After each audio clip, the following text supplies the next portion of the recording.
ఈ 25 నామాలు ఎక్కడ చెప్తున్నాడో అక్కడ సహస్రం చెప్పినంత శక్తి మీకు కలుగుతుంది.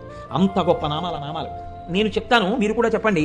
సింహాసనేషి, లలిత, మహారాజ్ఞి, వరాంకుశ, చాపిని, త్రిపురా చైవ, మహాత్రిపుర సుందరి, సుందరీ చక్రనాథ చ, సామ్రాజ్ఞి, చక్రిణీ తథా చక్రేశ్వరి, మహాదేవి, కామేశి, పరమేశ్వరి, కామరాజ ప్రియా, కామకోటిక, చక్రవర్తిని, మహావిద్య, శివానంగవల్లభ, సర్వపాటల, కుళనాథ, ఆమ్నాయనాథ, సర్వాంనాయ నివాసిని, శృంగారనాయికా చేతి,